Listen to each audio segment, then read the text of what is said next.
minutes en retard. On va commencer.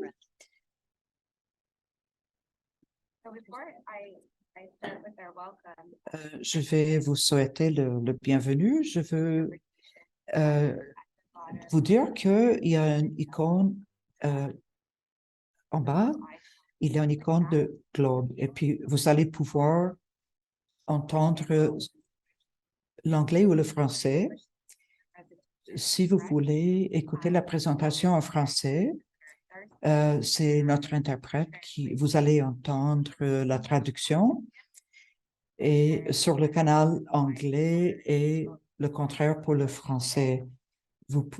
Nos présentations seront dans les deux langues. Alors, bienvenue sur la première session pour l'intégration des appels à l'action, nos séries d'ateliers. Je voudrais commencer de mentionner que nous sommes ici aujourd'hui et nous rendons hommage aux ancêtres des Premières Nations, Métis et Inuit. Je vous rejoins d'Ottawa. Nous sommes sur le territoire original des peuples algonquins Anishinaabe. Les chaires autochtones de recherche en sciences infirmières ont collaboré avec nous pour cette série d'ateliers qui appuient des efforts pour lutter contre le racisme. Et ça, c'est une réponse pour mettre en œuvre les recommandations de la Commission de vérité et réconciliation. Maintenant, ça fait partie de nos accréditations pour les formations. Alors, je voudrais passer à travers quelques notes d'information. Il y a beaucoup de participants et participantes aujourd'hui. Vous n'allez pas pouvoir parler pendant la présentation, mais vous pouvez écrire vos commentaires et vos questions dans la boîte de discussion, le chat. Donc, on va vous donner un lien et aussi un code QR pour que vous puissiez demander des questions ou donner des commentaires pendant la session. À la fin, on aura une session de questions avec le code QR. Vous allez voir cela en bas dans le cadre Zoom. Alors, retenez vos questions jusqu'à la fin, s'il vous plaît. Vous allez pouvoir voir les questions qui sont demandées par toutes les personnes qui participent à la session. Si vous vous demandez, vous pouvez voir les questions des autres. Donc, c'est pour ne pas poser la même question qui a déjà été demandée. Donc, vous pouvez utiliser la fonction interprète, l'icône du globe qui est dans la barre en bas et vous avez les deux canaux, anglais et français. Donc, la première session est sur le sujet du racisme spécifique envers les peuples autochtones. Et nos présentatrices sont Amélie Blanchet-Garneau et Holly Graham. Je vous laisse la parole. Merci beaucoup. Oui, bonjour tout le monde. Je suis contente de retourner ici. C'est la deuxième série d'ateliers. Et avant de commencer officiellement, je vais citer un de nos gardiennes du savoir, Judy Pelly. Elle a grandi selon les gardiennes autochtones, gardiennes des savoirs.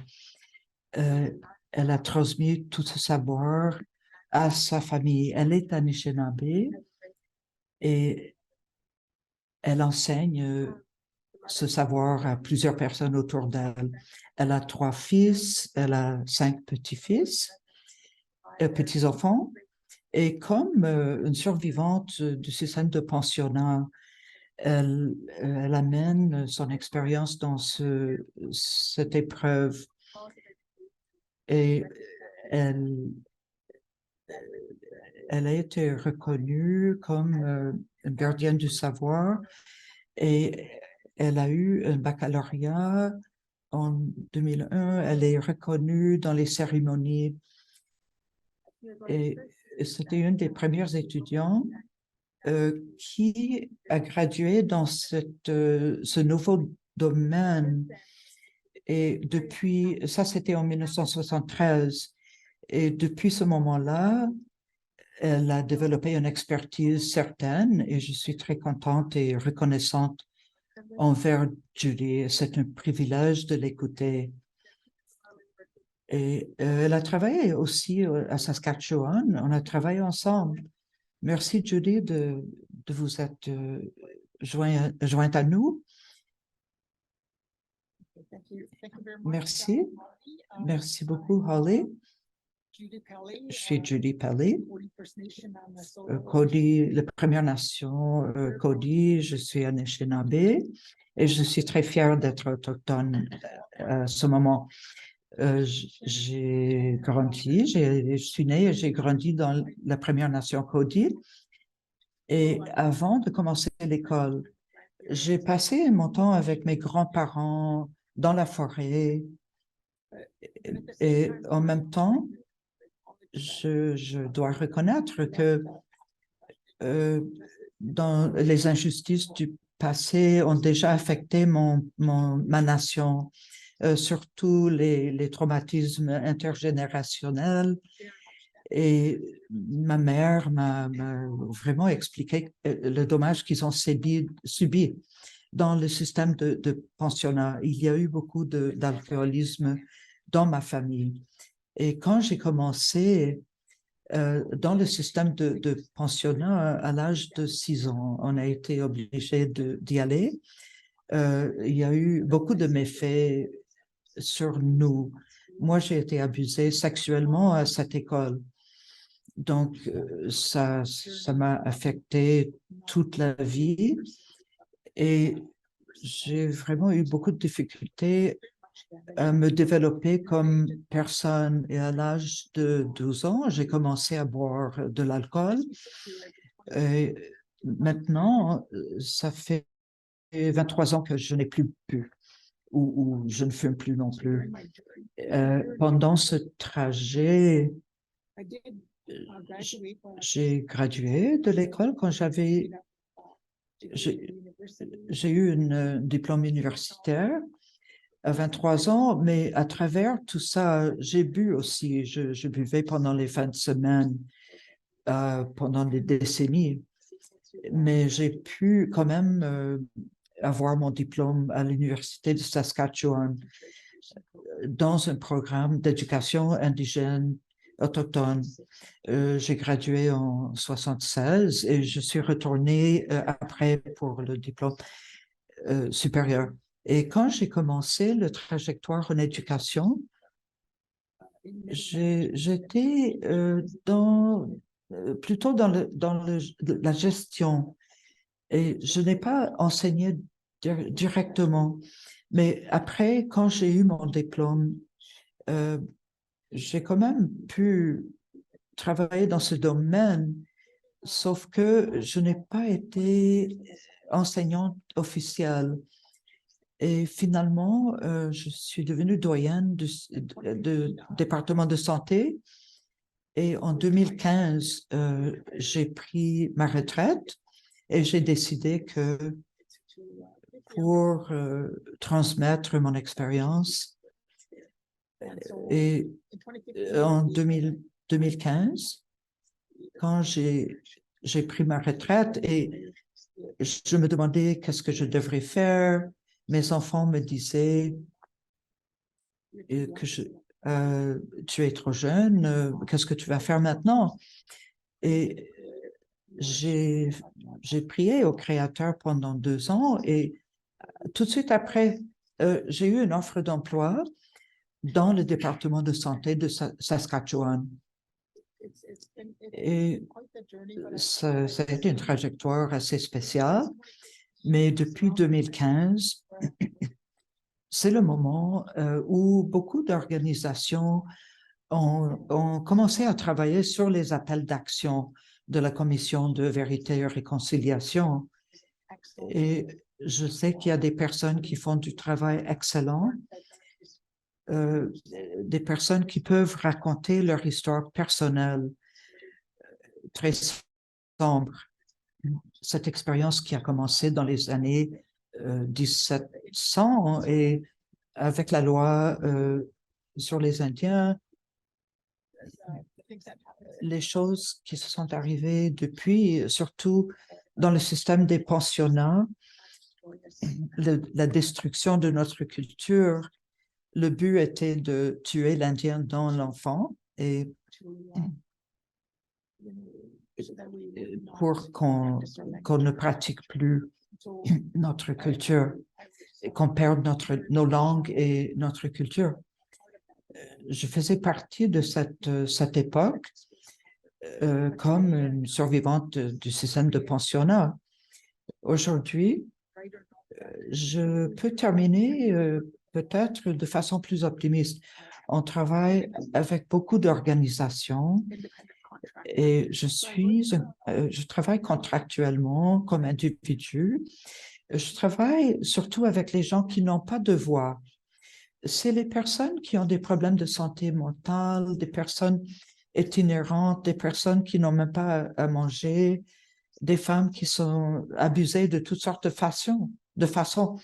Et avec mon expérience vécue, je peux les aider, ces personnes qui luttent avec ces abus et je peux travailler dans les cercles de partage. Je travaille avec les femmes qui ont été abusées, qui sont devenues des prostituées, toutes ces injustices dans le système de santé.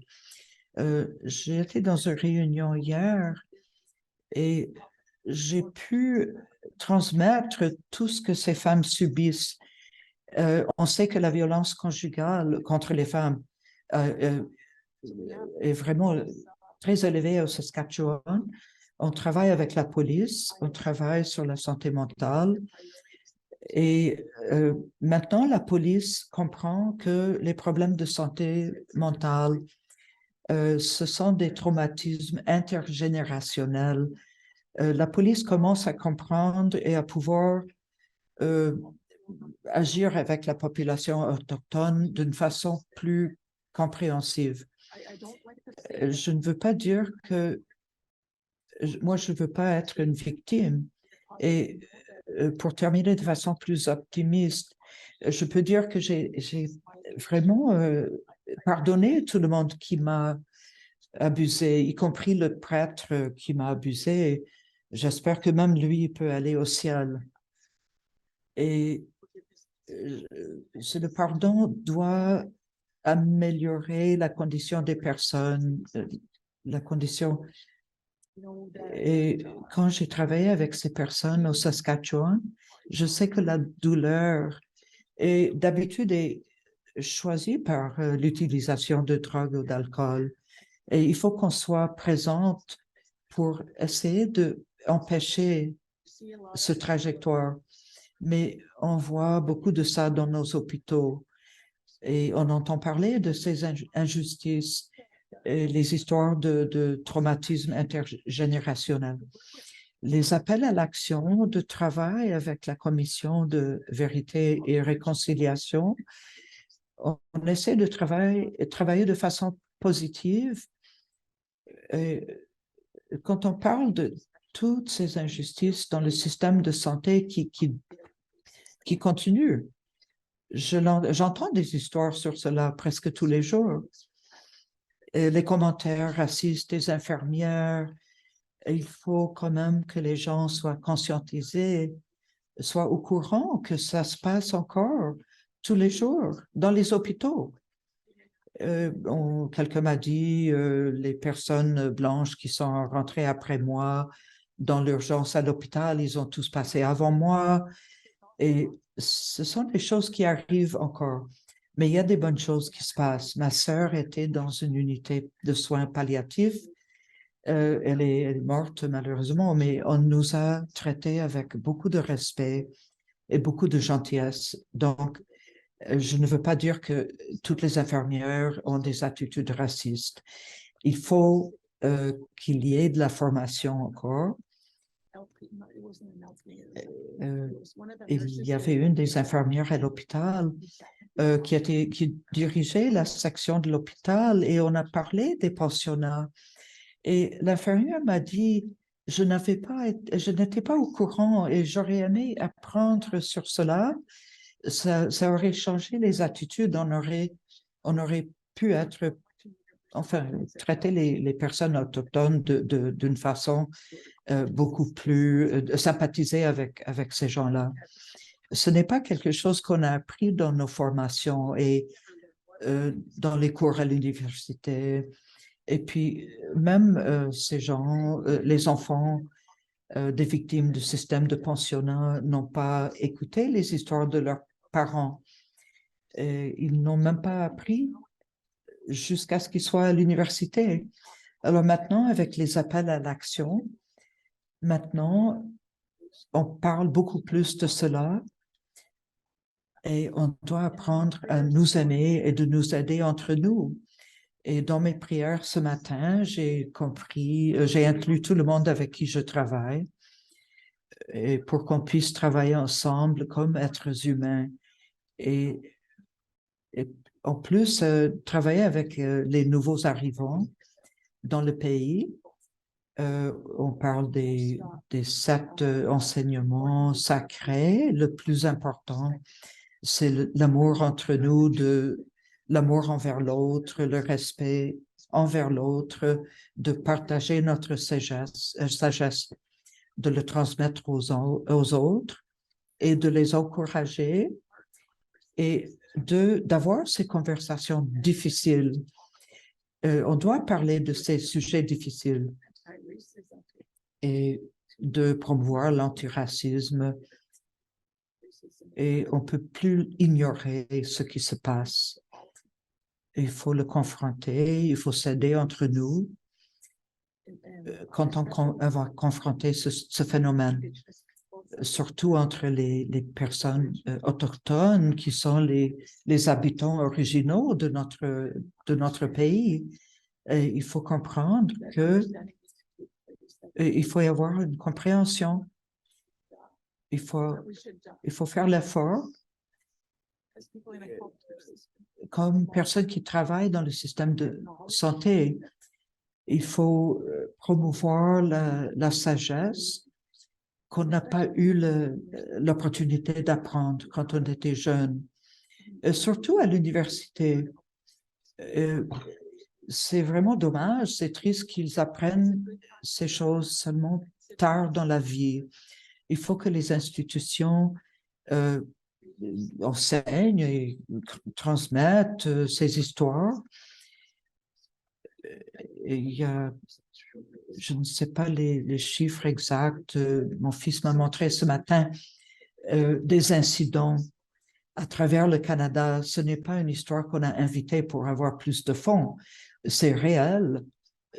Les dommages qui nous ont été infligés sont très réels. Mais mes 3 fils sont devenus alcooliques.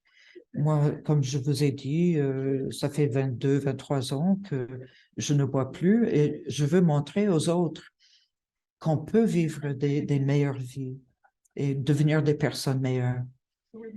Donc, de rappeler aux gens qu'aucun de nous qui nous écoute maintenant, peut-être nous faisions partie de ces gens qui ont établi des politiques racistes, mais nous sommes ici maintenant pour faire une différence de nos propres façons. Il n'y a pas de façon erronée. Vous faites ce que vous pouvez et on encourage toutes les infirmières et infirmiers vraiment de connaître notre histoire et de comprendre pourquoi il y a une surreprésentation de personnes autochtones dans le système de santé, surtout dans les volets santé mentale, etc. Donc, on pourra travailler beaucoup mieux ensemble Et dans l'avenir aussi, on va continuer à transmettre l'histoire pour que les gens comprennent notre histoire. Avec cela, je voudrais vous remercier de m'avoir invité.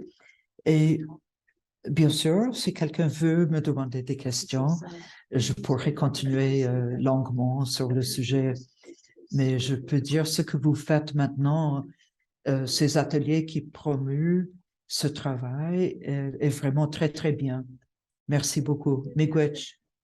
Merci, Judy. Je vous demanderai de partager encore une histoire avec Isabella aussi. Cette petite fille était ma sœur Stella, qui est décédée au mois de mars. Isabella était ma nièce. C'est la petite fille de ma sœur. Dans notre système de parenté, on se considère tous des sœurs et des parents. Alors, il y a 2 ans, dans son école à Kamsack, qui est près de Trois-Rivières, d'où je viens. Et le 18 septembre, c'était la dernière journée d'école et on demandait aux élèves de s'habiller très, très bien, de façon un peu formelle. Et tout le monde était très content de s'habiller avec leurs meilleurs vêtements. On encourageait les personnes de s'habiller bien et tous les étudiants, les élèves, ils se préparaient à la graduation et elle a demandé est-ce qu'on peut me fabriquer c'est une jupe traditionnelle avec des rubans. Donc, sa grand-mère lui a fabriqué cette jupe et Isabella était tellement fière de porter cette jupe. Elle dormait avec la jupe sous son oreiller. Et pour cette journée à l'école, elle se levait à 6 heures, elle se préparait. Et quand elle est arrivée à l'école à 9 heures, elle est rentrée dans la salle de classe et quelqu'un lui a dit, mais viens ici, Isabella. Elle est venue et puis on pensait qu'elle allait dire à quel point elle était belle. Elle était contente, elle souriait. Et la personne officielle lui a dit, Isabella, tu ne peux pas t'habiller comme ça. Tu ne peux pas porter une jupe de ruban. Ce n'est pas le type de vêtements qu'on porte dans ces occasions. Regarde les autres enfants, tu devrais t'habiller comme eux. À 9 ans, elle était tellement, tellement contente de porter cette jupe traditionnelle, ça lui a brisé le cœur. Elle est partie en pleurant, elle est repartie à la maison. Elle ne voulait même pas parler avec sa mère de ce qui était arrivé. La jupe était dans un petit sac. Finalement, sa mère a pu extraire cette histoire d'Isabella. Isabella lui a expliqué. Ma sœur, sa grand-mère, m'a appelée et puis elle m'a raconté cette histoire. J'étais furieuse. Cette petite fille tellement douce, tellement gentille. Alors, je suis très proche d'Isabella. Ça m'a vraiment fait mal. Moi aussi, j'ai pleuré. J'ai fait une espèce de pancarte au sujet de ça. Je ne suis pas une personne qui veut punir dans ces situations, mais quand même, j'ai fait un smudging avec le sauge, je me sentais un peu mieux. Je ne voulais pas transmettre le fait que j'étais furieuse, mais de savoir que cette petite de 9 ans a dû subir cette humiliation. La personne qui lui avait parlé comme ça a présenté ses excuses à sa grand-mère, mais c'était pendant la pandémie. On ne pouvait pas aller la voir, Isabella non plus. Alors, elle m'a demandé, est-ce que vous pouvez aider à éduquer les personnes dans le système.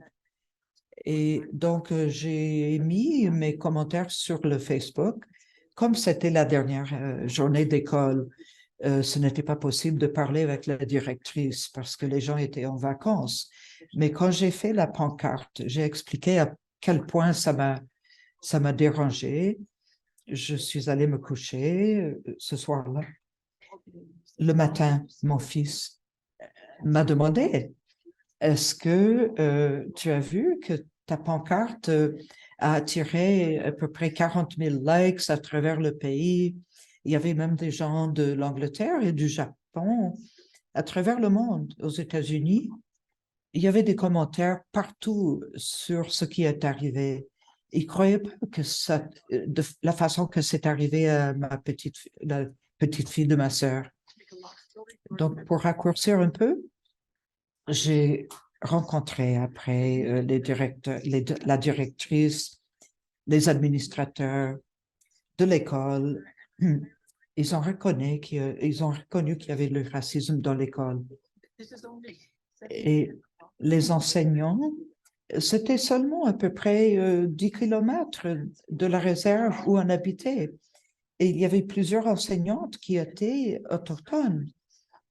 Les instructeurs et le personnel de l'école ont fait des formations culturelles après, mais ce n'était pas obligatoire. Donc, il y en a plusieurs qui ne comprennent pas encore. Et même s'ils étaient très proches de ces élèves et ces enseignants, ils ne savaient même pas qu'il y avait des survivants du système de pensionnat qui existaient encore, qui pouvaient parler avec eux. Donc, on a parlé avec les instructeurs, on a eu une rencontre. Les personnes à Ottawa, même Justin Trudeau a entendu parler. Et Isabella, même ce matin, a parlé sur les nouvelles de CTV. Elle a raconté ce qui est arrivé.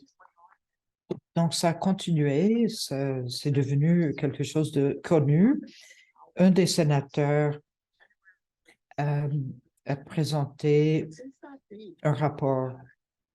Depuis ce jour-là, les personnes portaient les jupes de ruban. Même beaucoup de monde portait des jupes de ruban.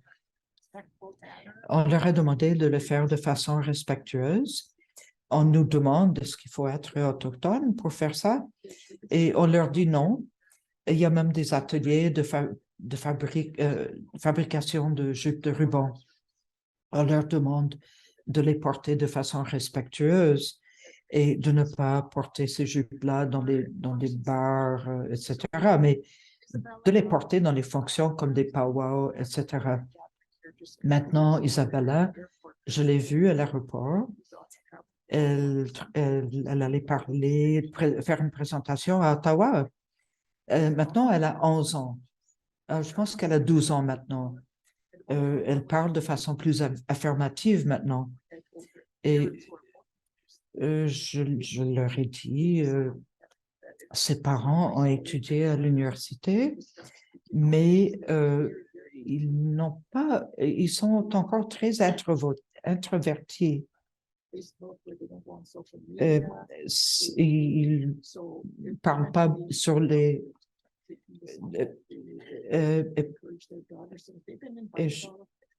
et on les a invités à travers le pays aussi.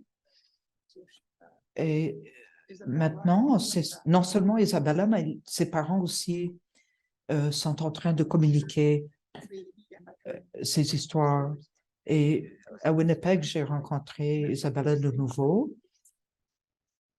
Et je pense que la chose la plus importante, c'est des catalystes pour le changement.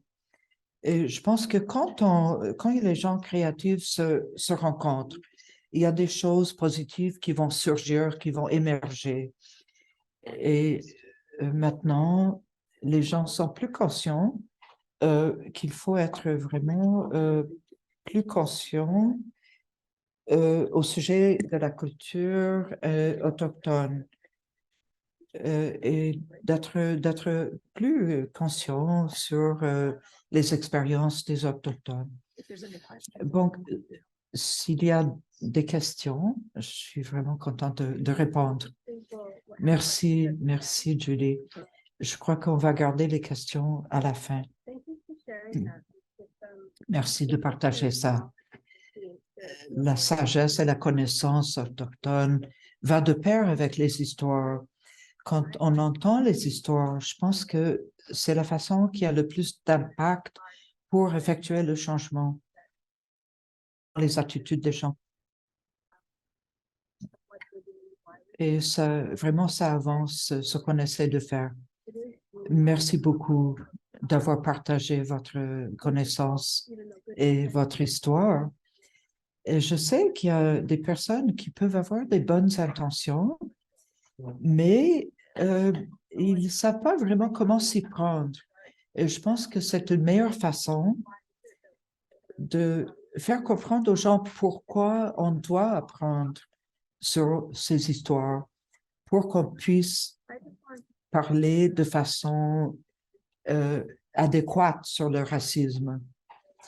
Et je voudrais juste rendre hommage aux ancêtres des Premières Nations, Métis et Inuit, nos ancêtres, et nous affirmons notre engagement à l'égard des relations respectueuses avec eux, entre nous.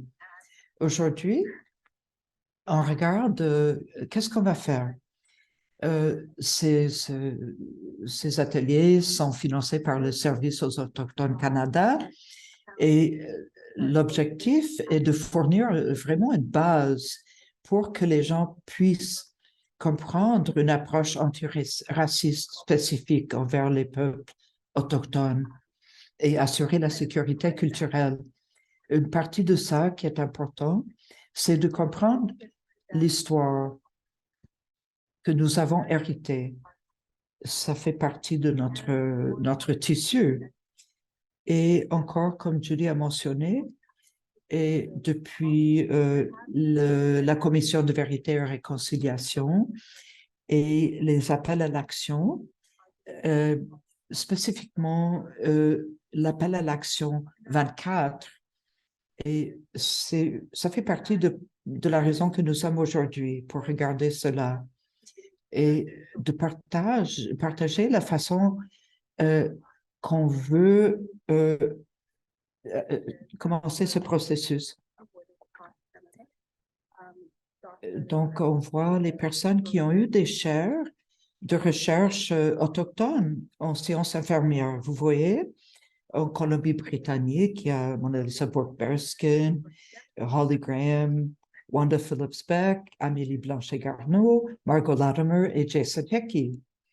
C'est merveilleux de pouvoir se connaître.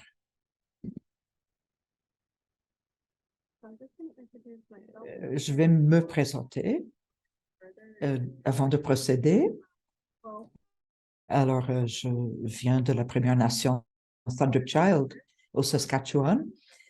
Ma mère a été victime de système de pensionnat et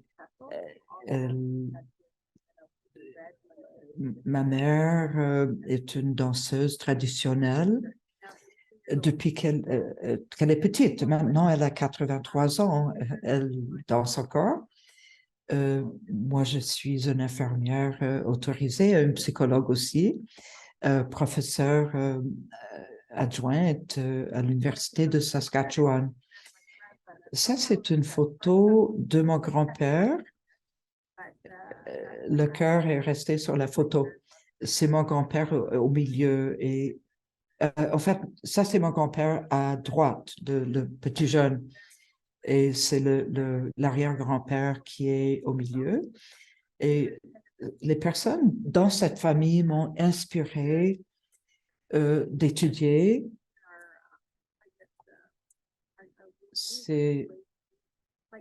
Ça nous a inculqué les façons d'être comme autochtones. Ma grand-mère aussi était victime du système de pensionnat. Elle a subi beaucoup de dommages, mais elle-même beaucoup. Alors, les deux m'ont beaucoup inspiré. Ils me demandaient toujours qu'est-ce que tu vas faire quand tu vas être grande. Et je répondais, je ne sais pas. Ils me disaient, tu pourras faire ce que tu voudras faire. Et ça m'a beaucoup inspiré quand j'étais petite. Je vais laisser. Je suis très contente d'être ici aujourd'hui. Je suis contente qu'on ait traduit. Je salue mes collègues françaises. Je suis Amélie Blanchet-Garneau, mes pronoms c'est she et her. Je suis en fait blanche d'une ascendance française et j'habite dans les terres de Kanien'kehá:ka Nation, autrement connue comme Montréal, et je suis professeur dans la faculté de sciences infirmières à l'Université de Montréal. Je suis une infirmière autorisée depuis 2024.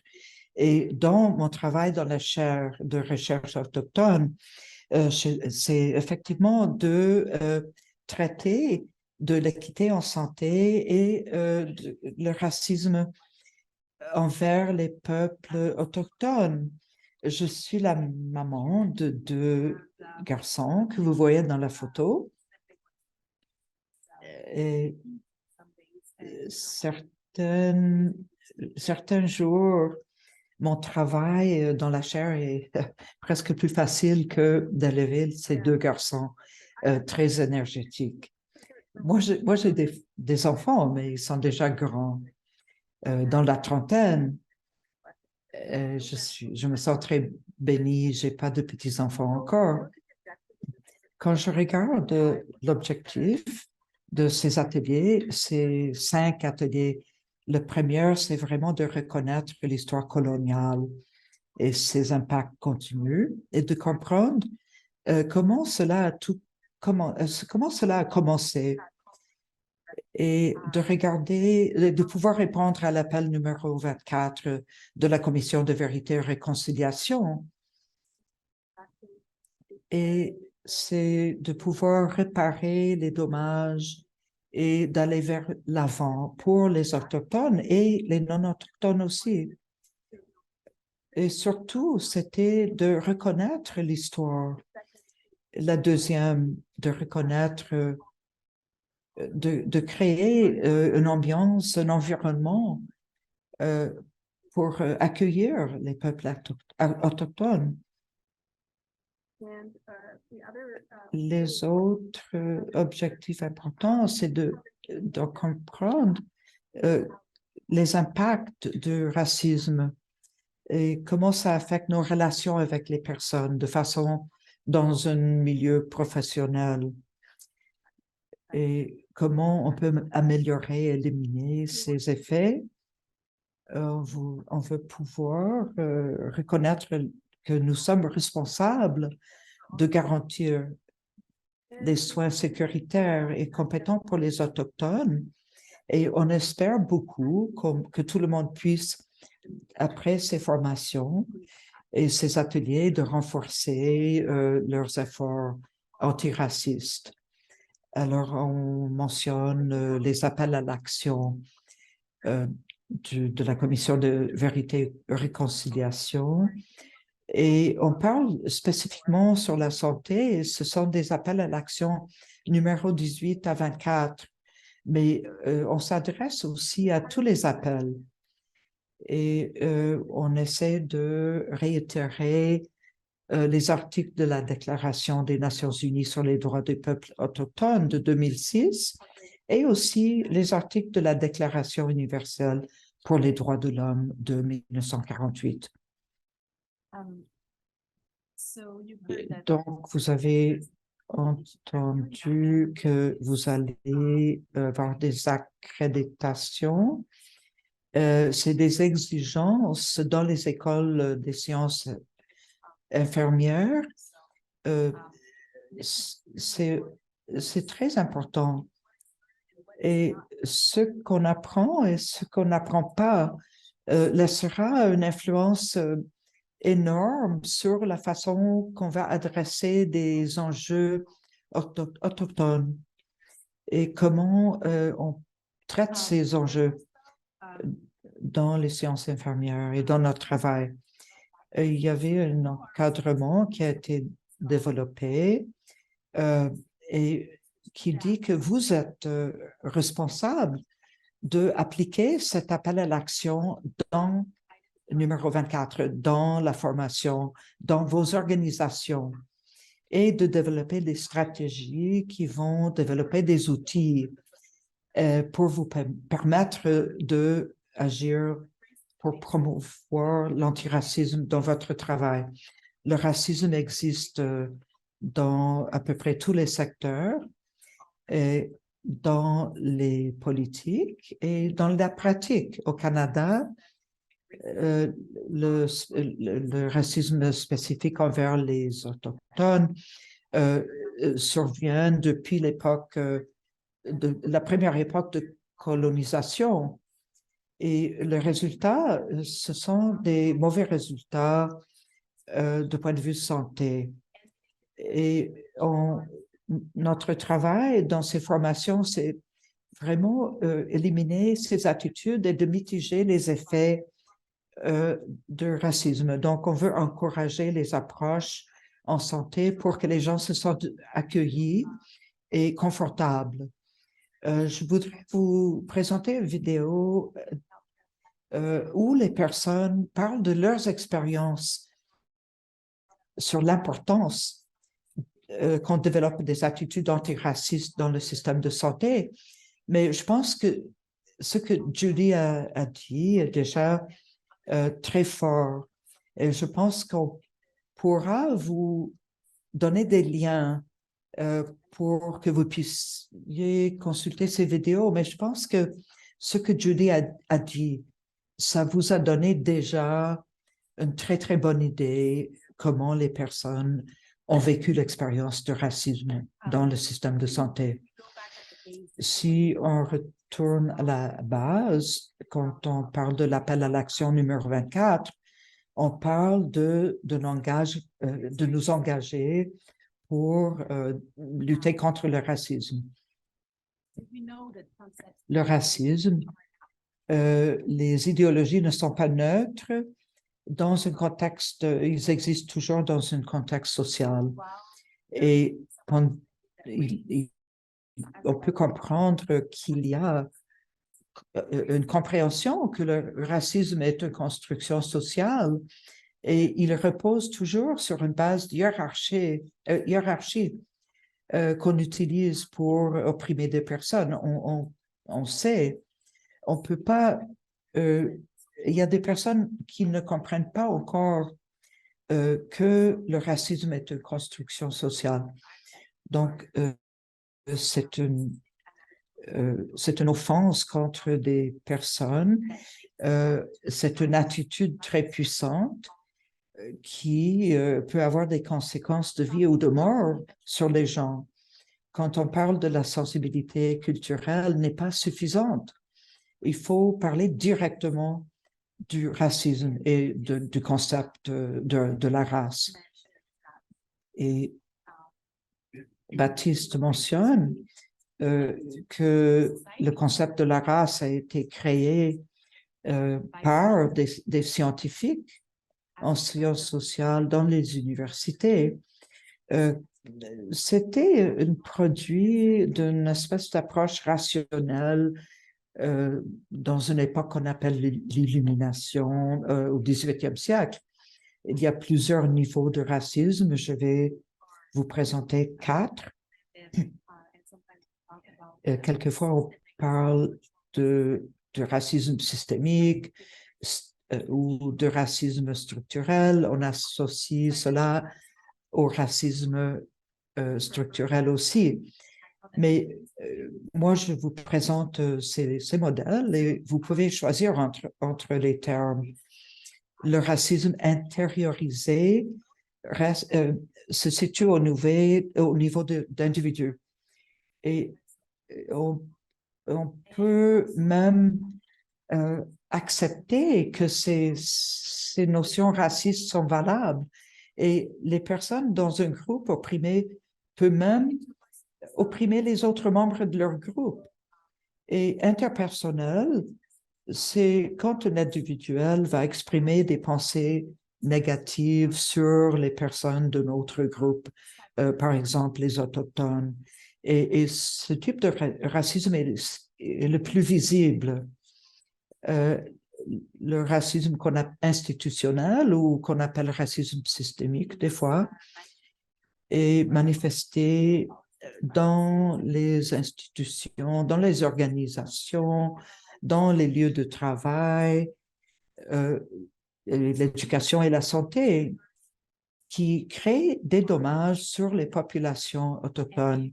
Il crée des dommages en soi, mais il crée un environnement dans lequel des actions individuelles sont acceptées. Donc, à travers l'institution, des actions individuelles sont tolérées. Le racisme structurel, ce sont les valeurs et les croyances qui reproduisent le racisme systémique, y compris l'idée que les connaissances autochtones sont inférieures et que le système en place des Blancs est supérieur. Et ceci existe au niveau des polices et des politiques, pardon, et même des décisions sur le financement au niveau organisationnel. Donc, le racisme structurel est souvent le plus difficile à reconnaître. Et le racisme interpersonnel est supporté par le racisme structurel qui existe au niveau des institutions et dans les structures de la société. Pour parler de hiérarchie sociale et la suprématie blanche, la construction sociale de la race est reliée directement aux hiérarchies sociales et les idéologies de suprématie blanche. Ça fait partie du racisme structurel aussi. Et même si on comprend que la race est une construction sociale, la réalité, c'est une vision de racialisation des personnes et c'est une façon de faire continuer l'hierarchie sociale blanche et ça crée une croyance que les autres groupes ne répondent pas à la norme et ça devient une espèce d'invisibilité chez le groupe dominant. Les personnes blanches, peut-être ils ne voient même pas qu'ils sont privilégiés, mais pour les autres groupes et pour les groupes qu'on dit racisés, ils voient très bien cette privilège blanche. Et il faut le voir pour lutter contre le racisme.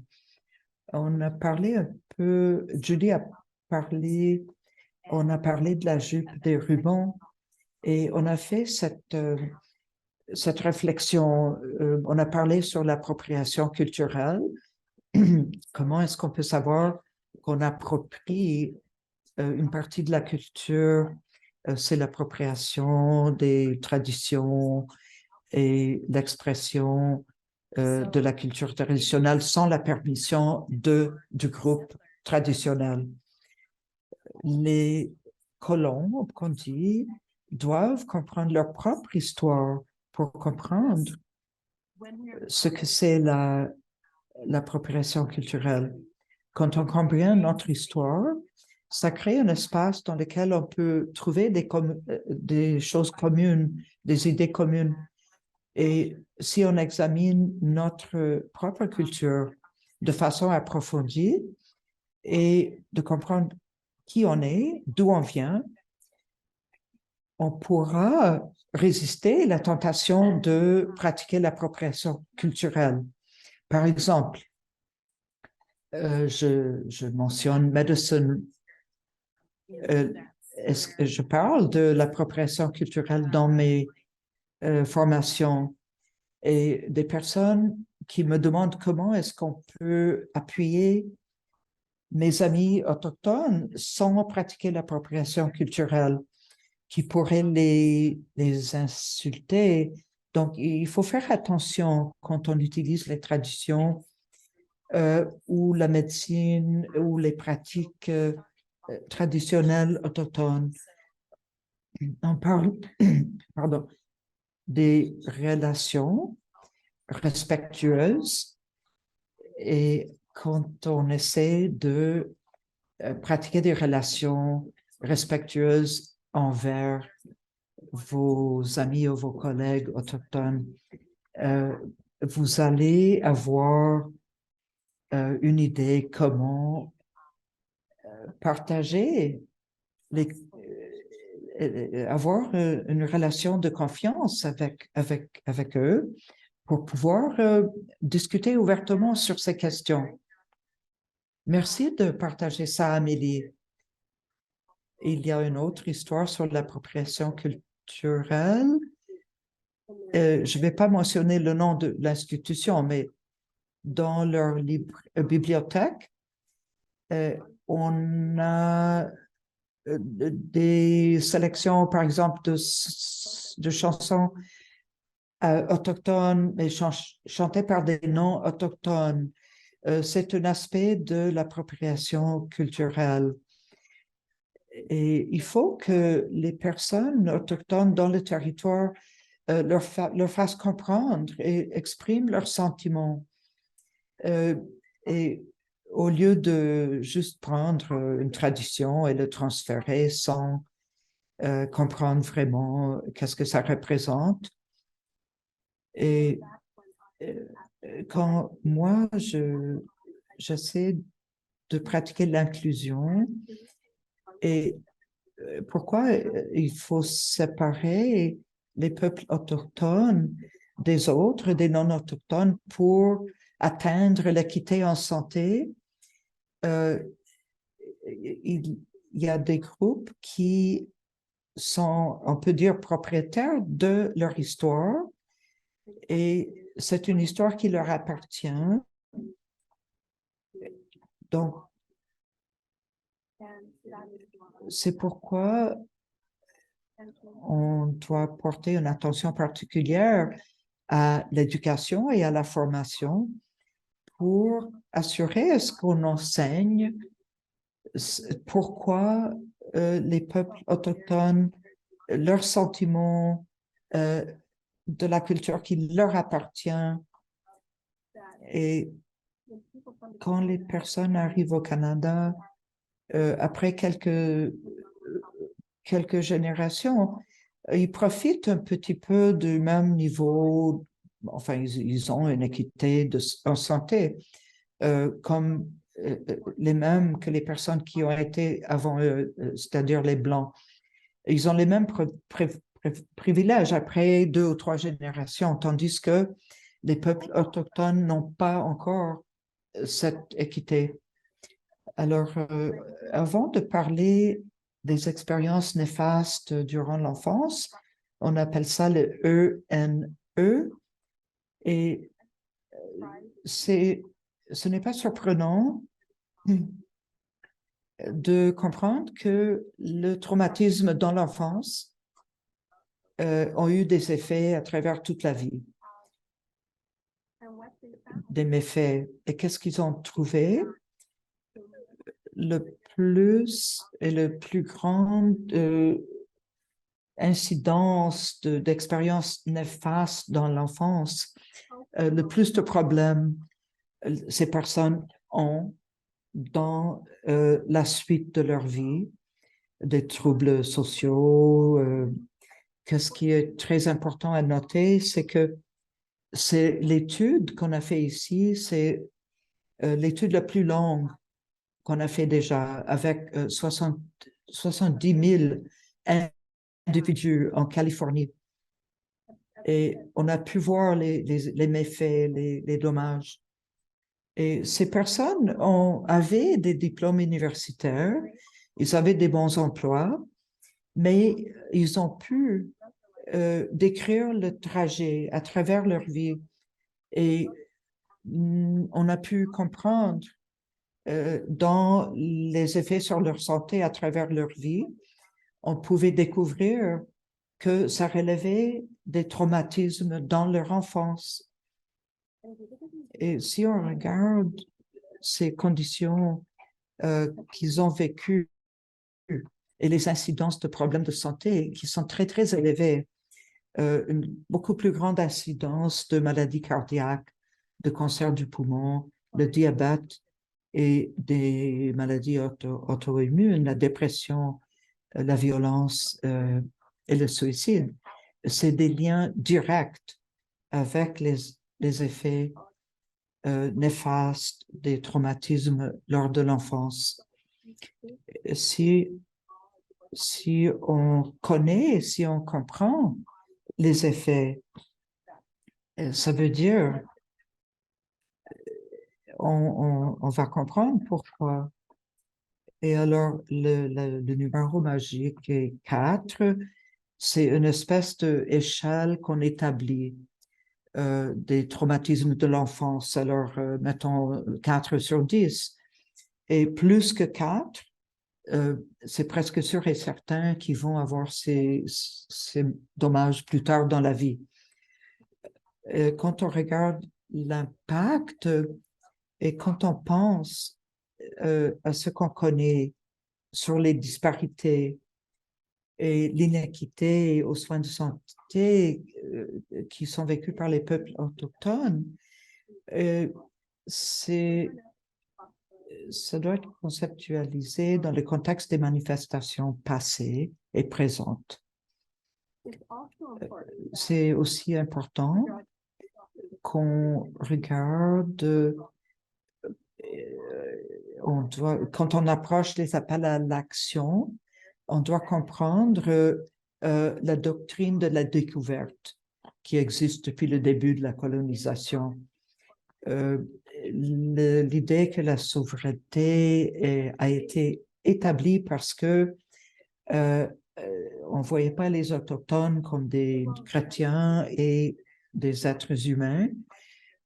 Pour cela, on a pu légalement s'accaparer de tant de territoires au Canada. Avec, au début, cette découverte, l'idée de la découverte d'un endroit où il y avait déjà 100 millions de personnes autochtones, ça a été justifié par ces attitudes. On a même criminalisé les cérémonies culturelles. Et c'est des choses très concrètes, les politiques très concrètes qui ont été établies par les colons. Et ça a été utilisé, cette doctrine de la découverte a été utilisée pour justifier le vol de territoire des Autochtones partout au Canada. Et on a vu qu'il y a déjà eu 100 millions d'Autochtones. Et depuis l'arrivée des colons, et on ne les voyait pas comme des êtres humains parce qu'ils n'étaient pas chrétiens. Duncan Campbell, qui était ministre des Affaires indiennes en 1920. Et leur objectif, ça a été souligné, c'était enlever l'Indien des Indiens et qu'ils devaient s'intégrer complètement au monde des Blancs. Quand je parle de la relation entre les Autochtones et les non-Autochtones, et quelques éléments clés, ça traite surtout des épidémies, des maladies, les pensionnats, les hôpitaux indiens et le rafle des années 60. Et le nombre d'enfants autochtones qui sont placés en vertu des lois de protection de l'enfance. Et le taux d'incarcération des peuples autochtones aussi. Les épidémies, c'était le début de la désorganisation sociale. Il y a eu une perturbation des systèmes de parenté, les alliances, et la confiance des peuples autochtones a été complètement ébranlée par l'oppression des Blancs. Et c'était le début de la destruction du tissu social. Et ceux qui ont survécu, quand ils ont vu les signes des ancêtres qui sont morts, et vous pouvez faire cet exercice de fermer les yeux. Vous êtes assis dans une pièce et pensez à vos parents les plus proches. Et vous pouvez voir leur visage dans votre imagination. Imaginez ils viennent de mourir. C'est ce que ça signifiait pour nos ancêtres aussi à cette époque. C'est tellement profond quand on pense à comment récupérer de ces épidémies, de perdre 80 et 95% de la population autochtone. Et on voyait que les Blancs étaient capables de récupérer leur culture même après les épidémies, mais les populations autochtones, les structures sociales étaient perturbées. Et les conditions, on comprend que ces conditions ont créé la situation d'aujourd'hui. Et on voyait que les Autochtones n'avaient pas la même opportunité pour récupérer.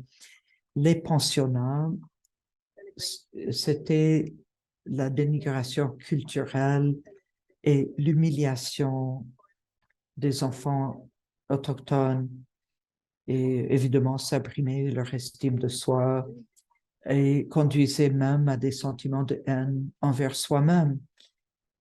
Et c'est un aspect des méfaits de traumatisme de l'enfance qui ont affecté leur vie entière. C'est certain que maintenant, nous savons que c'est jusqu'à finalement en 2008 que le gouvernement fédéral a présenté des excuses. Les hôpitaux indiens aussi. Et c'était des hôpitaux qui étaient mal financés. Et il y a eu des expériences médicales sur les Autochtones. Et au début, sur la tuberculose. Et il y avait des personnes autochtones, ils ne savaient même pas pourquoi ils étaient à l'hôpital. C'était très contrôlé par les Blancs, on les informait pas. Et les familles ne savaient pas non plus. Il n'y avait pas de choix dans les hôpitaux autochtones. Et ils ont fait des expériences nutritionnelles et on les privait de nourriture.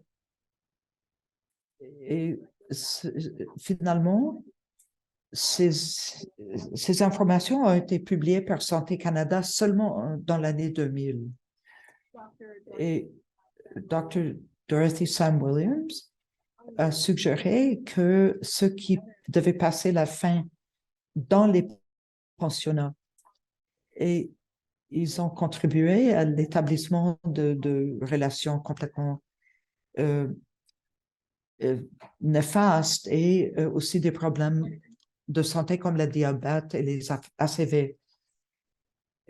La loi des Indiens de 1876 et l'éducation aussi a été sous-financée jusqu'à il y a à peu près 3 ans. Les écoles autochtones étaient seulement financées par la moitié et les hôpitaux aussi. Et je voulais que mes enfants aient la meilleure éducation possible. Et quand on vient d'une école autochtone, et ces écoles étaient financées seulement à 50% par rapport aux écoles blanches, ça voulait dire que les enfants autochtones ont commencé leur éducation d'une façon complètement désavantagée. Et donc, beaucoup des défis qu'ils ont vécus étaient reliés à cela. L'inéquité en termes de financement des systèmes de santé. Il y a eu toujours des différences. Et la loi sur les Indiens a consolidé la relation d'inéquité par le gouvernement fédéral. Il y avait beaucoup de catégories qui définaient ce que les gens, que les Autochtones pouvaient ou ne pouvaient pas faire. Et une des choses qu'on voulait relever, c'était que si vous étiez et des fois, on devenait désaffranchis et on perdait les droits de tribu. Et Elise Montour, elle est partie aux États-Unis pour son éducation. Elle est devenue infirmière autorisée et elle est retournée au Canada. Et en 1985, elle a eu la garantie de son statut le statut de tribu autochtone. Et ce qu'elle a fait a eu un impact sur la santé des Autochtones et leur éducation aussi. Donc, il y a eu beaucoup d'amendements depuis 1876, mais cela a été administré par le département d'affaires indiennes, le département de développement nordique et les tentatives d'assimiler les peuples autochtones continuaient à travers toute cette histoire dans la loi sur les Indiens. Et on définissait qui avait le droit de vote et de contribuer à la société de façon plus large. Et l'appel à l'action a été de demander comment on pouvait faire en sorte que les Autochtones puissent participer pleinement à la société. Et ils ont eu le droit de vote seulement en 1960. Et il y avait le contrôle, les lois qui ont été passées ont contrôlé tous les aspects de leur vie des Autochtones. Donc, quand on regarde l'impact de la loi sur les Indiens, et on voit, vous connaissez peut-être pas la loi des Indiens, mais comment est-ce que les Autochtones ont réagi face à cela avec, enfin, il y a eu le traumatisme historique, intergénérationnel et des troubles de stress post-traumatique aussi,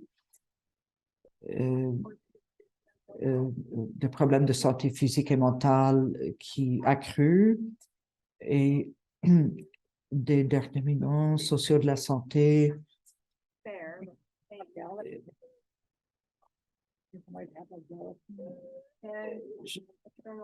Et il y avait l'intériorisation de l'oppression, les effets non seulement personnels, mais l'espèce de diminution démographique s'est ensuite qui a été le résultat. Et enfin, le manque de nourriture, etc. Il n'y a pas de doute que la population autochtone a subi un traumatisme. Et on regarde la pandémie, et ma mère m'a dit, et la découverte des tombes anonymes qui a été à Kamloops, et ma mère a dit qu'elle allait venir nous visiter, mais à cause de la pandémie, elle ne pouvait pas, mais elle a dit que la découverte des tombes anonymes était à peu près le phénomène le plus frappant pour que les gens découvrent comment était la vie des Autochtones dans les pensionnats. Elle disait, on peut imaginer ce que c'était pour nous, l'effet sur notre santé mentale dans les pensionnats. Ces enfants qui sont morts et enterrés anonymement, c'est important qu'on regarde ça de façon plus approfondie. Et la découverte des tombes anonymes continue encore. Et ça souligne le traumatisme dans l'histoire autochtone et ça souligne le besoin d'en parler. Il faut reconnaître, si on sait le stress qu'on a subi pendant la pandémie et quand on pense à l'ajout de un nouveau traumatisme par l'isolation sociale déjà et encore la découverte de cette tombe anonyme qui s'ajoutait. C'était un déclenchement pour nous. C'est ce que je peux dire de ma propre famille. Les sciences infirmières, ça a été impacté par, c'est sûr, par ce monde social plus large et influencé par l'inéquité et le racisme. Et ces dynamiques continuent à affecter l'expérience éducationnelle et la formation des infirmières et infirmiers. Et ça influence ce qu'ils subissent dans leurs cours et leur formation. Et il y a, vous voyez que les discours qu'on entend dans la formation et l'éducation sont contre-productifs et n'aident pas à éliminer le racisme. Et une des idées, c'était que le colonialisme est une chose du passé et qu'on n'a plus besoin d'en parler. Et c'est une idée qui est vraiment à la base de la résistance dans les attitudes des infirmières aujourd'hui. Et ça crée, c'est une justification pour résister à reconnaître les impacts. Et ils ont l'idée que ce n'est pas pertinent aujourd'hui. Et donc, ce n'est pas logique, mais cette attitude reste. Meg Evans a dit que les théories, ça crée, ça perpétue l'invisibilité dans les sciences infirmières aussi. Il y a aussi l'idée, le discours sur l'égalité et la responsabilité individuelle. L'individu peut bien répondre. On entend ça toujours. Moi, je traite les personnes, moi, je suis gentil, je traite les gens bien, mais ça renforce c'est l'idée que ça dépend des individus. Au Canada, c'est accepté que tous les citoyens et les immigrants ont des opportunités égales pour atteindre une santé égalitaire et parce que la santé est universelle et financée par le gouvernement, on a une idée fausse qu'il y a un traitement égalitaire.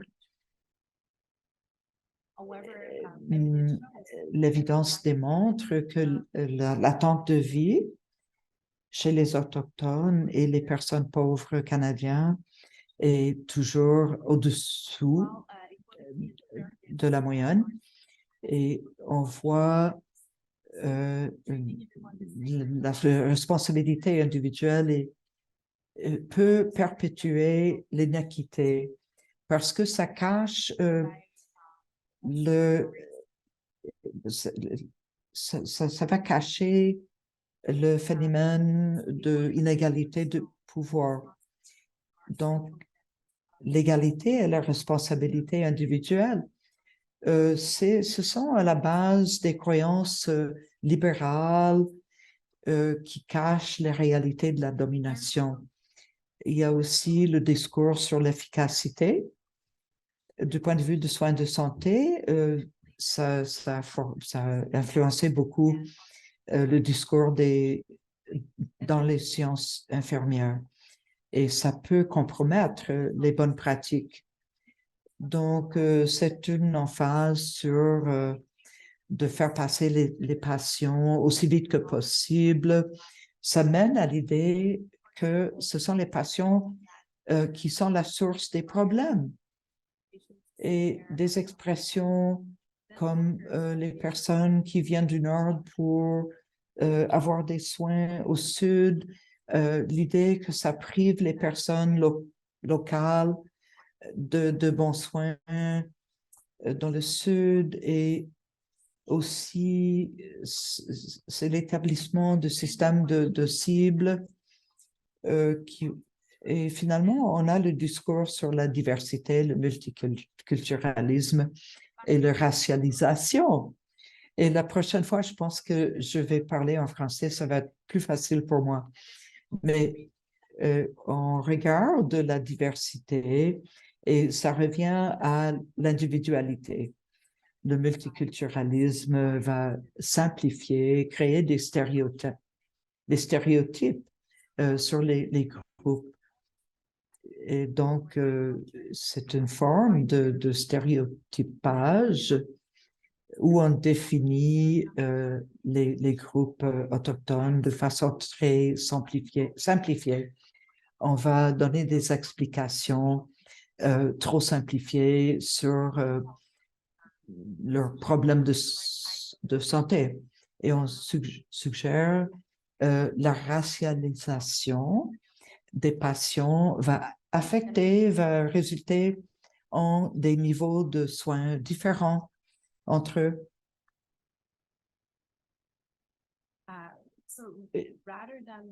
Au lieu de regarder, de se concentrer sur les systèmes de groupes qu'on peut dire exotiques ou ethnoculturels, nous sommes plutôt au défi d'examiner les relations de pouvoir inégales.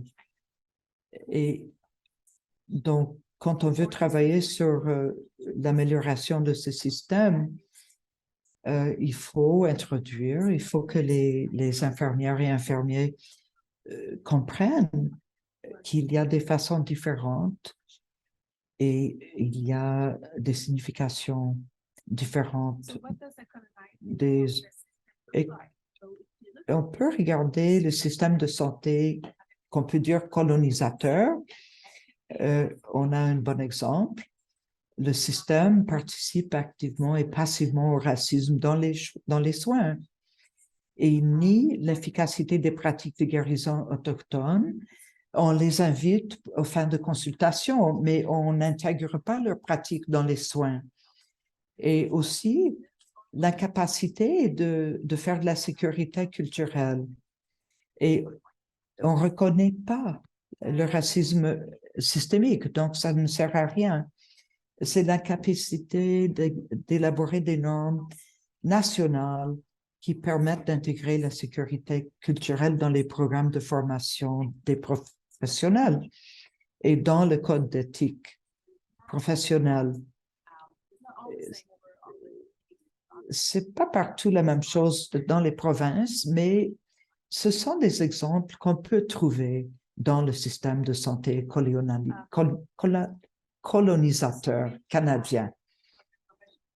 Plusieurs professionnels en soins de santé, ils peuvent reproduire une idéologie coloniale dans leur attitude globale et ça peut résulter dans des services de soins inéquitables Donc, on peut voir la progression d'une idéologie qui va se transformer en discrimination dans les soins offerts. Et si on peut comprendre, au début, il faut comprendre l'idéologie coloniale pour ne pas continuer à perpétuer les stéréotypes. C'était inspiré du travail de Jackson, un psychologue. Les comportements discriminatoires, ce sont les résultats d'attitudes racistes et de stéréotypes. Donc, c'est une trajectoire progressive qui mène à la discrimination dans le traitement. On va regarder une étude de cas, une histoire individuelle, et on peut vous poser la question, quel type de dommages vous voyez dans ces histoires?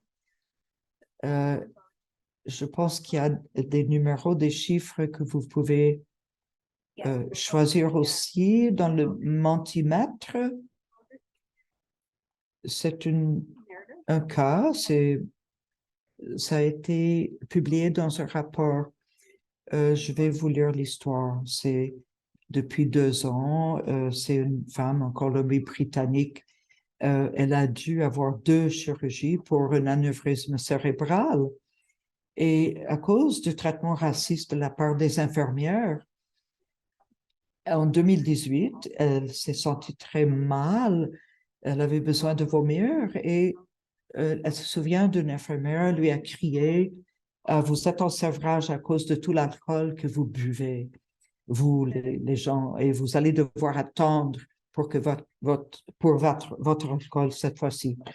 Donc, elle aurait été transférée dans une autre unité qui n'était pas adéquate. Donc, la même chose s'est produite en 2019. Donc, elle a perdu confiance complètement dans le système hospitalier blanc. Elle dit qu'elle a été traitée d'une façon qu'on ne devrait jamais être traitée. Et ces dommages peuvent même entraîner la mort. Alors, quel type de dommage a été causé par le racisme spécifique envers les Autochtones dans ce cas? Donc, vous pouvez mettre vos commentaires dans le mentimètre et on pourra les voir.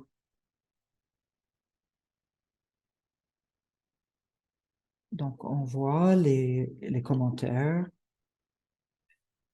sur le mentimètre, le manque de confiance,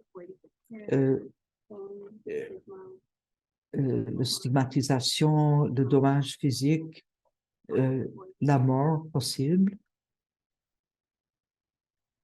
la douleur physique aussi. Quelqu'un demande le code QR pour pouvoir faire le commentaire. Vous voyez le numéro en haut.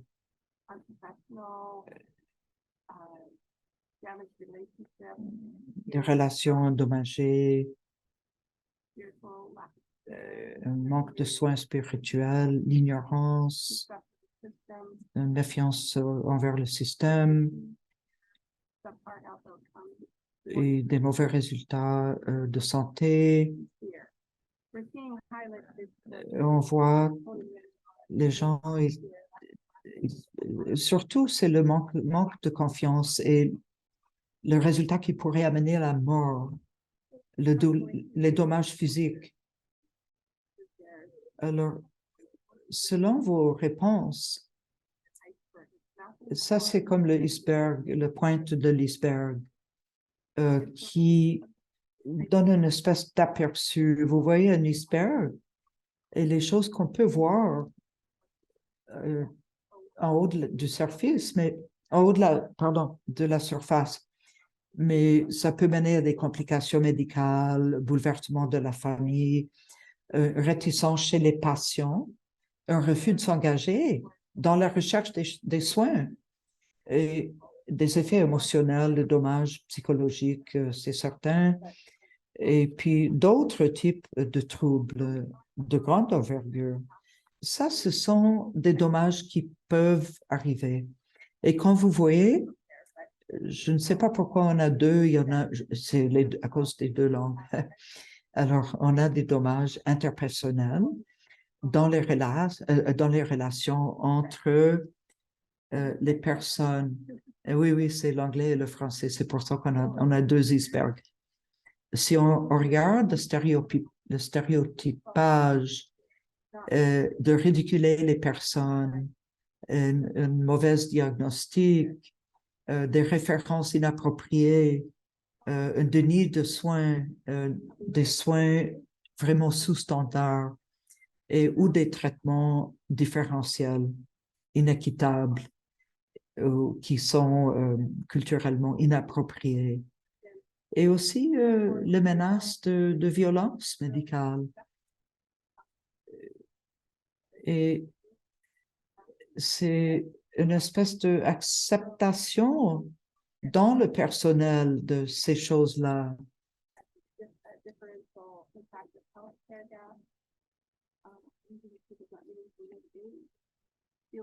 Et si on regarde la partie en bas, le niveau systémique, il s'agit surtout d'un manque de ressources et en fait une complexité du système et comment les gens sont soignés. Et ici, quand on retourne, si on regarde l'iceberg comme un tout, mais sous la surface, on voit les éléments qui perpétuent ces traitements différenciés. Alors, si on regarde le deuxième cas, comment on peut définir les dommages subis? Quels sont les dommages qui sont causés par le racisme spécifique envers les Autochtones? Vous pouvez vous mettre vos commentaires sur le Mentimetre. On regarde plus au niveau systémique et au niveau des institutions. Le résultat, le mauvais traitement,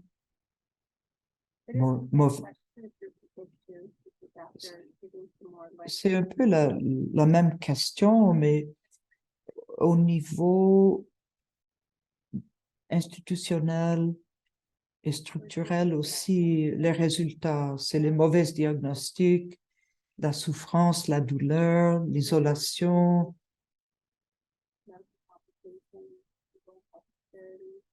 des disparités continues en santé, des mauvais résultats en santé et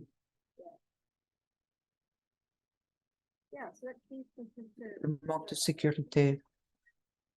Donc, ça nous a donné un moment pour regarder le type de dommages et les implications des dommages à tous ces niveaux. Et en fin de compte, comment ça produit la disparité en santé.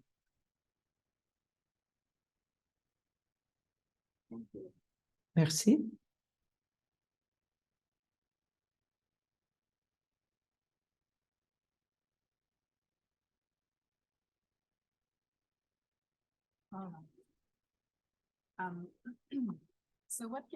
Alors, qu'est-ce qu'on peut faire maintenant qu'on sait tout cela et comment travailler au niveau institutionnel, organisationnel?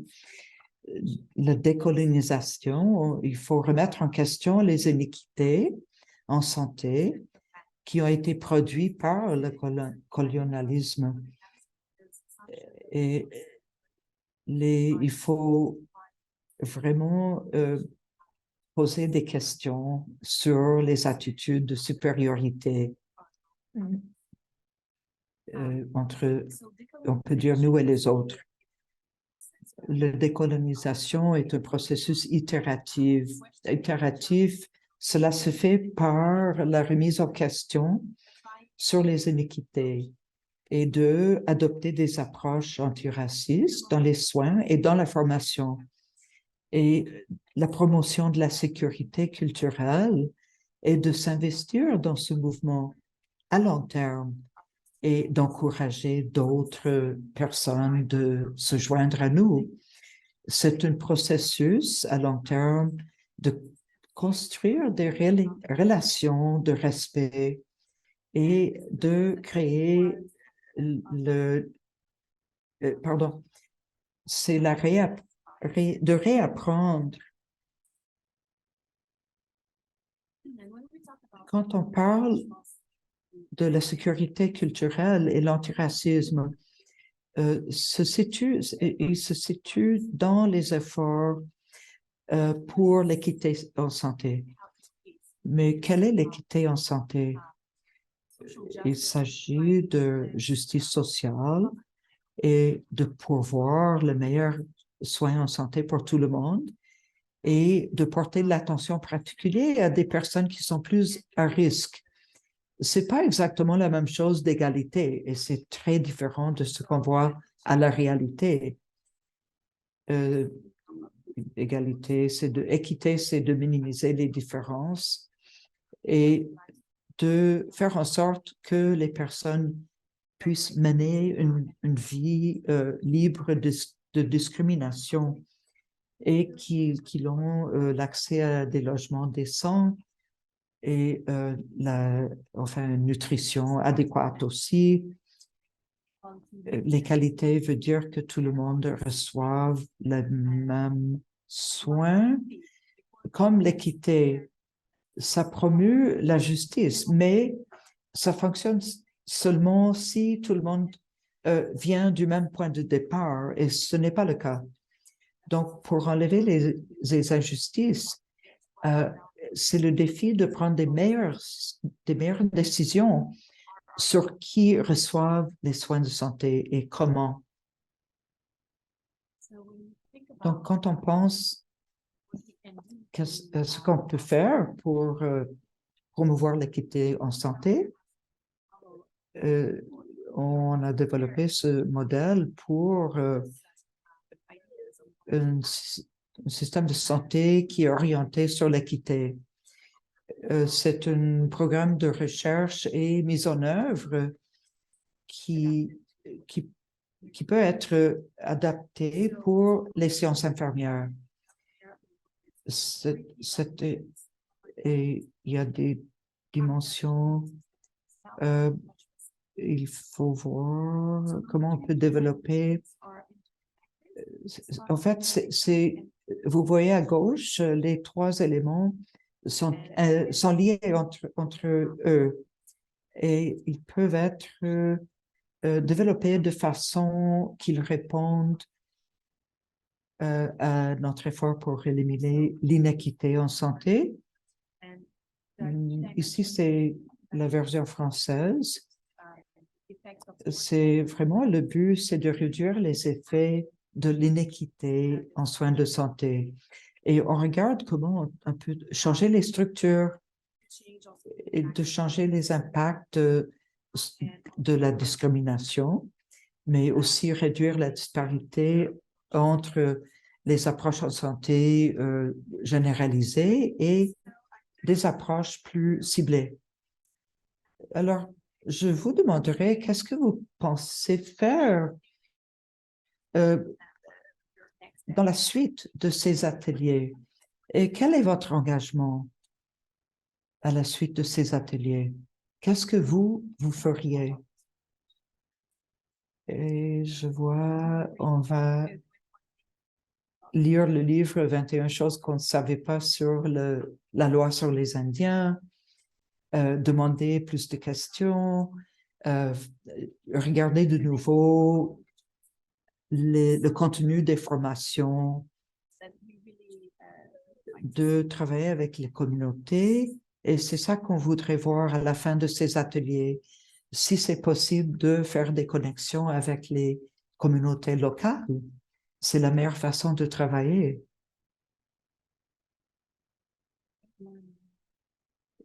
apprendre et déapprendre, changer le contenu des formations.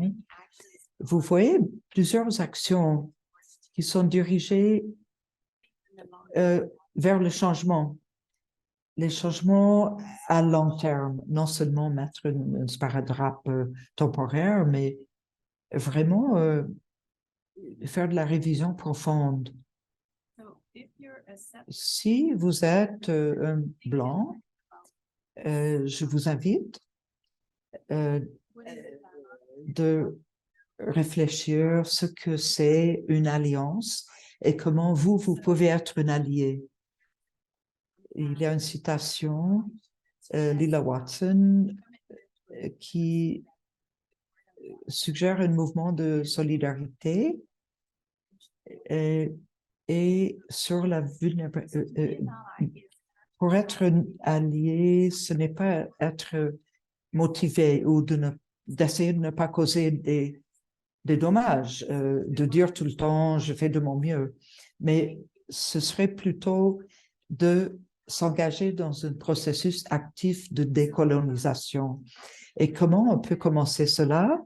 On a fait une revue de la littérature et on essaie de développer, de définir l'alliance. Et je pense que ça vient de ma position comme une blanche dans ces réflexions. Je travaille avec des étudiants en maîtrise autochtones et non autochtones. On a fait une revue de la littérature. C'était très intéressant. Dans cette revue, on a découvert que pour devenir un allié, il faut construire des relations. Et ça, c'est une première étape. Et des relations au pluriel. Et on a mentionné cela déjà, mais c'est très important de construire une relation authentique de confiance avec les communautés locales autochtones. Apprendre dans le déconfort d'être un blanc qui travaille dans les communautés autochtones, ça nous amène à réfléchir sur notre privilège et notre pouvoir et notre héritage de domination. On ne peut pas éviter le fait d'être blanc, mais il faut y travailler, faire une réflexion critique et il faut continuer à réfléchir en continu et il faut questionner tout dans nos attitudes propres. D'être un allié, non seulement se dire un allié, mais vraiment être un allié, comme un blanc qui travaille dans une communauté autochtone. Je ne peux pas dire au départ que je suis un allié. C'est une relation qui évolue constamment. Il n'est pas fixe dans le temps non plus. Et il faut se poser les questions et faire une auto-réflexion en continu. Et une partie du danger, c'est que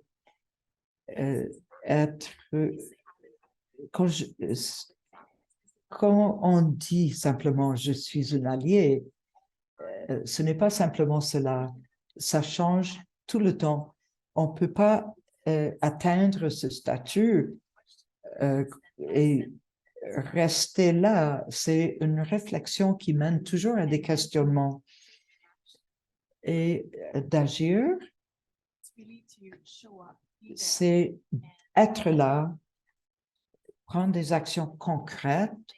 Des fois, c'est une position difficile, ça amène du déconfort, comme personne blanche qui travaille dans une communauté autochtone. Mais c'est très important d'être là pour pouvoir changer les narratifs des dominateurs blancs. Et des fois, c'est difficile de décider comment se positionner, de comprendre comment être un allié. Est-ce que se demander, est-ce que je suis toujours un allié? Et c'est le questionnement qui doit continuer. Il n'y a jamais une réponse fixe à cela. Il faut toujours se positionner de façon évolutive et pour éviter de prendre un espace qui ne nous appartient pas. Maintenant, si vous voulez travailler au niveau organisationnel, il y a des outils qui ont été développés par Equip et ils ont produit une espèce de barème pour évaluer le racisme dans votre organisation, pour évaluer l'engagement de votre organisation et amorcer la conversation. Il y a un autre outil que vous pouvez voir en vidéo si vous voulez. Le lien est là et vous pouvez faire traverser une trajectoire d'équité. Vous pouvez vous poser des questions à travers votre environnement de travail. Ça peut s'appliquer à plusieurs environnements, y compris des facultés de sciences infirmières dans votre institution. Le vidéo, le lien apparaît. Si vous voulez comprendre qu'est-ce que ça veut dire une trajectoire en équité dans l'organisation. Ici, il y a une analyse SOAR, solidarité, occasion, aspiration et résultat, pour essayer de déceler où les perturbations peuvent arriver dans votre dans votre organisation. Cela est disponible en ligne aussi. Et les 3 outils que je viens de présenter de équipe, ça c'est la première étape. Ça veut dire d'avoir un sens initial, de dresser un bilan où en est votre organisation en termes d'équité. Et il faut établir une certaine leadership. Sinon, on ne peut pas s'assurer à ce que le processus puisse avancer. Et comment on peut être certain que les ressources vont être utilisées. Et quelque chose que j'aime sur cette trousse, il y a des outils à travers la résistance, comment lutter contre la résistance des personnes dans votre organisation. Et ça peut être un peu difficile à naviguer, mais il y a des outils qui peuvent aider autour de ces questions aussi. Donc, de mettre en œuvre les soins de santé orientés vers l'équité, ça se passe au niveau organisationnel et ce sont des outils qui sont disponibles, que l'équipe a développés et qui peuvent être utilisés par la personne qui donne une formation ou un leader qui essaie d'effectuer des changements qui peuvent vraiment mener à des nouvelles façons de penser et des nouvelles attitudes. Je pense que je suis arrivée à la fin de cette discussion et on a de la place pour les questions et les commentaires. Et on peut rappeler aux personnes qu'on peut continuer à faire des commentaires ou demander des questions à travers les prochains jours aussi.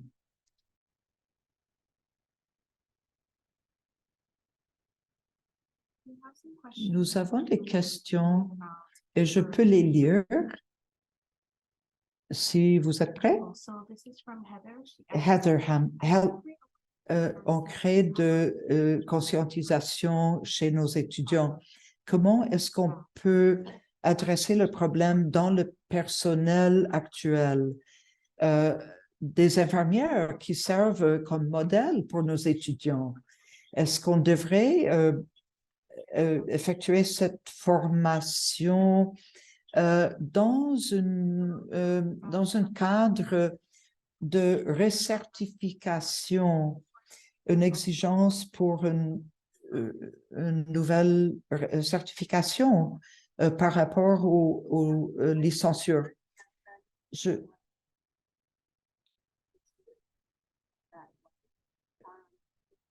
Je peux répondre. Au Saskatchewan, ce qui est arrivé, la qualité,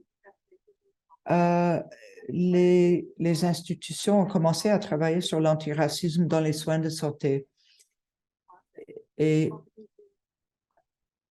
ça devient une compétence qui va être exigée pour une certification comme infirmière autorisée. Et la question de changer les attitudes au Saskatchewan, le 30 septembre, on va faire une annonce au niveau de la province qui va démontrer comment toutes nos institutions en soins de santé et en sciences infirmières on va faire une formation pendant une fin de semaine. J'ai fourni un lien pour cela. C'est des exigences professionnelles pour les infirmières au Saskatchewan. Et les gens vont comprendre ces exigences. Donc, ça apparaît dans le chat box, si vous voulez le noter. Je pense que quand on regarde la littérature, on travaille là-dessus aussi, à la chaire de sciences infirmières au Québec. On regarde les modules de formation et on regarde les pratiques antiracistes. Et c'est une des premières étapes avec les changements organisationnels. Si on veut s'assurer à ce que nos actions combinent avec ce qu'on dit, c'est cela exactement ce qu'on regarde maintenant. Aussi, l'Ordre des infirmières et infirmiers au Québec, on a émis un énoncé avec des recommandations d'action dans des domaines différents de pratiques des sciences infirmières et des soins infirmiers. Cela se passe actuellement dans l'Ordre des infirmiers et infirmières du Québec. Et je vois que ça se passe aussi au niveau d'autres institutions et associations au Canada. Donc, je dis, si ça se fait au Québec, ça veut dire que c'est sûr que ça se fait ailleurs au Canada aussi. Et il y a encore le problème de reconnaître le racisme systémique au Québec. On est en train de travailler sur un énoncé d'excuses qui va être sur notre site web et qui va créer une conscientisation aussi. Et jusqu'à maintenant, on n'a pas enseigné cet aspect et il y a encore un manque de reconnaissance de l'histoire dans les formations. Moi, j'ai fait ma maîtrise sur cet aspect et comment on pouvait changer la culture. L'éducation, c'est une première étape de mettre en œuvre les appels à l'action. Ça, c'est vraiment le but ultime.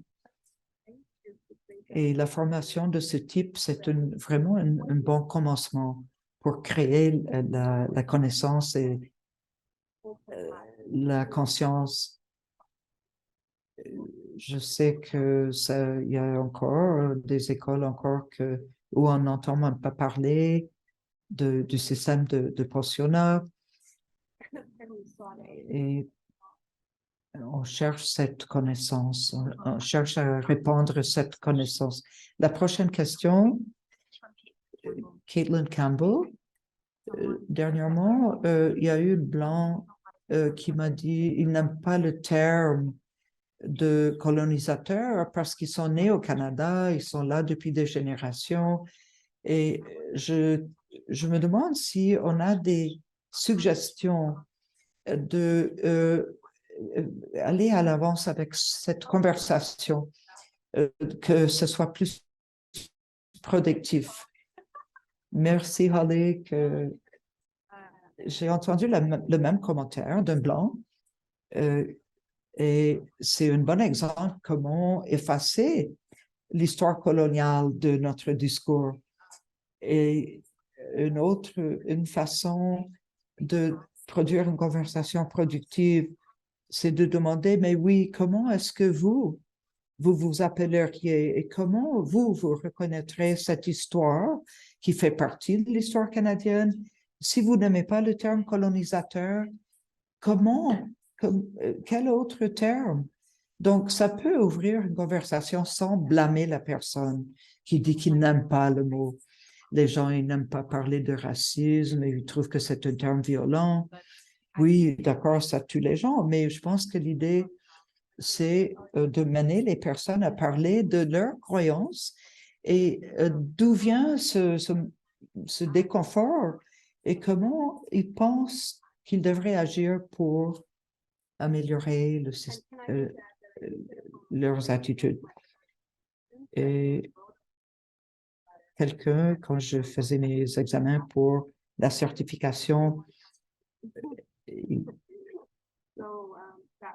ça m'a dérangé pendant mes examens à l'époque. Ça n'a pas affecté mon trajectoire comme telle, mais je pouvais leur dire que j'ai des parents qui sont en train de mourir ou ils sont morts, ils ne peuvent pas émettre leurs opinions maintenant. Je vais lire la prochaine question. Il y a une difficulté qu'on trouve, c'est qu'il n'y a pas beaucoup d'éducateurs autochtones dans notre région. Alors, trouver des personnes pour faire de la formation, c'est un peu difficile. Et là, quand on regarde le manque d'engagement par rapport à la formation, ça c'est un défi. On n'a pas assez de formateurs et éducateurs autochtones. Et c'est pour ça, c'est très important qu'on travaille ensemble. Mais il faut faire de la sensibilisation au niveau des communautés, les conscientiser sur les défis. Et après, il y aura des personnes autochtones qui vont s'inspirer à travailler dans ce domaine. Et je pense que ce qui est important, c'est que n'importe qui peut enseigner l'histoire de la colonisation, mais ça ne devrait pas être un défi. Mais quand on parle des connaissances culturelles traditionnelles, ça doit être des Autochtones qui enseignent cet aspect-là. On peut avoir des ressources dans la famille, le cercle d'amis. On demandera la dernière question. Le génocide est un autre terme qui s'applique à notre histoire au Canada. On choisit de ne pas utiliser ce terme et on parle d'histoire coloniale ou d'autres termes. Quelles sont vos pensées sur ça? Moi, j'utilise le terme génocide souvent. Je ne l'ai pas utilisé aujourd'hui, mais je l'utilise. Je pense qu'on veut pratiquer l'antiracisme. Il faut nommer les choses telles qu'elles sont. Il faut nommer les réalités telles qu'elles sont. On ne veut pas aller autour de ces questions. Il faut vraiment faire face au déconfort que les gens ont, mais il faut utiliser les mots qui décrivent notre réalité. Il faut utiliser les mots justes. C'est très important. Il y a une dernière question. C'est un défi d'avoir des conversations ouvertes avec des groupes d'infirmières qui ne veulent pas parler des effets du colonialisme. Mais est-ce que vous avez des recommandations à minimiser des réponses défensives quand on enseigne sur l'histoire des soins de santé par rapport à la discrimination? C'est pour ça que on présente ces outils sur notre site web pour aider dans ce sens exactement. Et c'est sûr, des questions surgissent à travers le temps. On essaie de résoudre et fournir des réponses et pour ne pas que les personnes se sentent isolées dans leur tentative de comprendre tout ça et de comprendre et reconnaître l'histoire. C'est douloureux, de confronter cette histoire, mais allez dans les sites web, dans nos sites web, et vous allez peut-être avoir des outils et vous allez être plus préparés. C'est un enjeu social. Nous ne sommes pas responsables individuellement, mais il faut travailler ensemble et faire quelque chose. Donc, ce sont des sentiments de culpabilité et de honte sont très communs quand ils écoutent, quand ils apprennent sur l'histoire du Canada. Ce n'est pas au niveau universitaire qu'ils devraient en apprendre, c'est avant, mais encore, ce n'est pas le cas.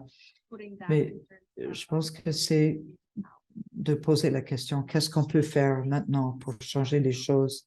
Parce qu'on a le pouvoir de faire ça. C'est de peut-être abandonner un petit peu abandonner l'aspect culpabilité et honte pour se demander qu'est-ce qu'on peut faire. Ça, si personne d'autre a des questions, on peut conclure. Ah, il y a une question. Peggy, un des sujets dans la formation des infirmières, c'est au sujet des maladies de cœur. Est-ce que le médecin blanc il peut souligner ses expériences, mais il faut que ce soit exclu du concept de colonialisme.